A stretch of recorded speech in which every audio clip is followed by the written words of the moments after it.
বিয়েতে আল্লাহর সাথে নাফরমানির তালিকা। বলা হলো নিজে গিয়ে মেয়ে দেখতে, আমরা শুরু করলাম সবাই মিলে দেখতে।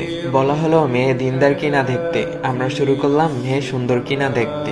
বলা হলো ছেলেকে দিনকে প্রাধান্য দিতে, আমরা শুরু করলাম ছেলের টাকা পয়সাকে প্রাধান্য দিতে। বলা হলো নিজের পছন্দ মতো মেয়েকে বিয়ে করতে, আর আমরা শুরু করলাম মানুষের মন রক্ষা করতে। বলা হলো মেয়েদের মতামত নিয়ে বিয়ে দিতে, আর আমরা শুরু করলাম নিজের ইচ্ছেতে বাধ্য করে বিয়ে দিতে। বলা হলো কম খরচে বিয়ে করতে, আর আমরা শুরু করলাম আনুষ্ঠানিকতার নামে টাকা অপচয় করতে। বলা হলো মসজিদে বিয়ে করতে, আর আমরা শুরু করলাম কমিউনিটি সেন্টারে শুটিং করে বিয়ে করতে। বলা হলো আল্লাহর সন্তুষ্টির জন্য বিয়ে করতে, আর আমরা শুরু করলাম নিজের স্বার্থের জন্য বিয়ে করতে। বলা হলো ছেলে পক্ষকে ওয়ালিমা করে মানুষকে খাওয়াতে, আর আমরা শুরু করলাম মেয়ের বাবার উপর জুলুম করে খাইতে।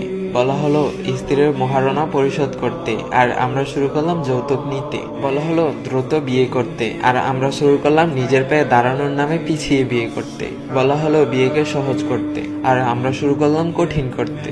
বলা হলো নতুন বউকে দেখলে দোয়া করতে, আর আমরা শুরু করলাম হাতে টাকা ধরিয়ে দিতে। বলা হলো স্বামীকে সম্মান করতে, আর আমরা শুরু করলাম নিজের ইচ্ছে মতো স্বামীকে নিয়ন্ত্রণ করতে।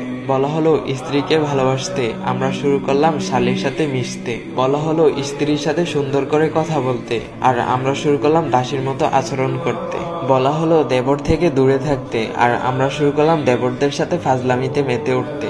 বলা হলো স্বামীর জন্য সাজতে, আর আমরা শুরু করলাম রাস্তার ছেলেদেরকে দেখানোর জন্য সাজতে। বলা হলো নিজের স্ত্রীকে পর্দায় রাখতে, আর আমরা শুরু করলাম তাকে নিয়ে বাজারে বেড়াতে। এই হলো বর্তমান চিত্র।